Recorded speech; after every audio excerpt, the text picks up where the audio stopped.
নমস্কার বন্ধুরা, welcome to পিজিএন Bangla cricket. তো বন্ধুরা, ফাইনালি রোহিত শর্মা কিন্তু ফর্মে এলো। ক্যাপ্টেন রোহিত শর্মা, যাকে আমরা চিনি হিটম্যান শর্মা নামে। মানে যার ইনিংস দেখার জন্য আমরা বসে থাকি, ওয়েট করে থাকি। যেসব ইনিংসগুলো খেলে থাকেন ফাইনালে কিন্তু সেইরকম ইনিংস এলো ক্যাপ্টেন রোহিত শর্মার ব্যাট থেকে। সেঞ্চুরি করলো আজকে ইংল্যান্ডের বিরুদ্ধে দ্বিতীয় ওয়ানডে ম্যাচে এবং এক ম্যাচ বাকি থাকতেই কিন্তু ভারত সিরিজ জিতে গেল। তবে একটা চিন্তার বিষয়, যেটা হলো বিরাট কোহলি, সে কিন্তু এখনও চেনা ছন্দে ফেরেনি। সে কিন্তু এখনও সেই অফ ফর্মেই রয়েছে, রান পাচ্ছে না। তো এটা একটা তো চিন্তার বিষয় রয়েছে। তবে আইসিসি চ্যাম্পিয়ন ট্রফির আগে কিন্তু ভারত বেশ একটা প্র্যাকটিস ম্যাচ খেললো এবং ভারতের প্লেয়ারগুলোকে কিন্তু ভারতীয় কোচিং স্টাফেরা, মানে ভারতীয় বিসিসিআই আর কি, তারা কিন্তু সেই সমস্ত প্লেয়ারগুলোকে বেশ বাজিয়ে দেখে নিতে পারলো। সঙ্গে বরুণ চক্রবর্তী, সেও কিন্তু সেকেন্ড ওডিআই ম্যাচে ডেবিউ করলো, একটা উইকেটও পেয়েছে।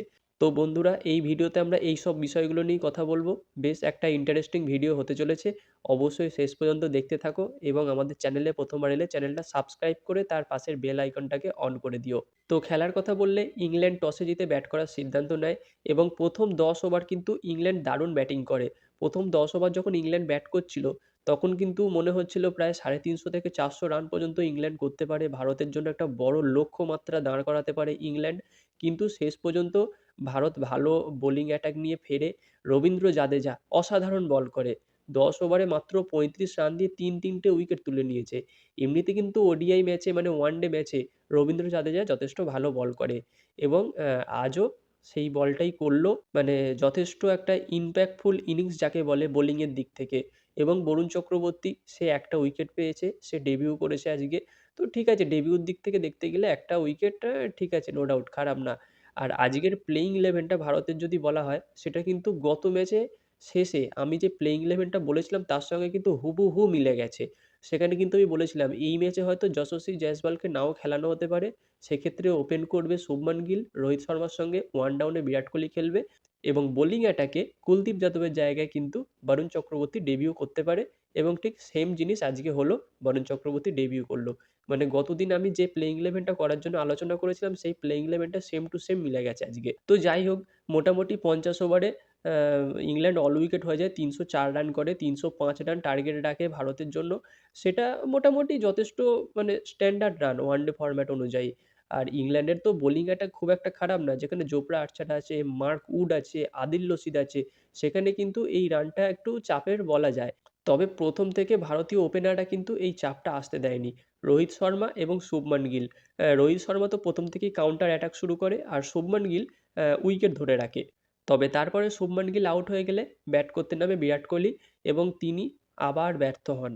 তো বিরাট কোহলির এই ব্যর্থতা এমন একটা জায়গায় এসে পৌঁছেছে, তো এরম যদি খেলতে থাকে, আর একটা ম্যাচই পড়ে আছে আইসিসি চ্যাম্পিয়ন ট্রফির আগে ভারতের। তো এই ম্যাচেও যদি, মানে তৃতীয় ওডিআই ম্যাচেও যদি বিরাট কোহলি রান না পায়, তাহলে কিন্তু আইসিসি চ্যাম্পিয়ন ট্রফিতে প্রথম 11-এ চান্স পাওয়া নিয়ে যথেষ্ট সন্দেহ থাকছে। তো দেখা যাক শেষ ম্যাচ, মানে তৃতীয় ওডিআই ম্যাচটা বিরাট কোহলি কেমন পারফরম্যান্স করে। প্লেয়ারটার জন্য খারাপ লাগছে। যথেষ্ট ট্যালেন্টেড প্লেয়ার, যথেষ্ট এক্সপিরিয়েন্স প্লেয়ার, সে সেমভাবে আউট হচ্ছে সব ম্যাচে। এটা মানে কি বলবো, মানা যায় না, আশা করা যায় না। তো যাই হোক, তারপর ব্যাট করতে নামে শ্রেয়াস আইয়ার। সেও বোধহয় 44 বা 45 রান মতো করেছে এবং তারপরে নামে অক্সর প্যাটেল। সেও কিন্তু 41-42 এরকম একটা রান করেছে। এবং রোহিত শর্মা যখন আউট হয়, সে কিন্তু 90 বলে 119 রানের একটা ইনিংস খেলে। মানে দলের অধিনায়কের মতোই ব্যাটিং করেছে। তো মানে যথেষ্ট, কি বলবো, এই ফর্মে ফেরাটা রোহিত শর্মার জন্য খুব দরকার ছিল। ভারতীয় দলের জন্য খুব দরকার ছিল। কারণ সামনেই আইসিসি চ্যাম্পিয়ন ট্রফি, যেখানে রোহিত শর্মার রানে ফেরাটা খুব দরকার, যেখানে রোহিত শর্মার রান পাওয়াটা খুব দরকার। তো যাই হোক, ফাইনালি ভারত ম্যাচটা জিতে যায় 4 উইকেটে। কারণ শেষ পর্যন্ত ভারতের 6টা উইকেট পড়ে যায়।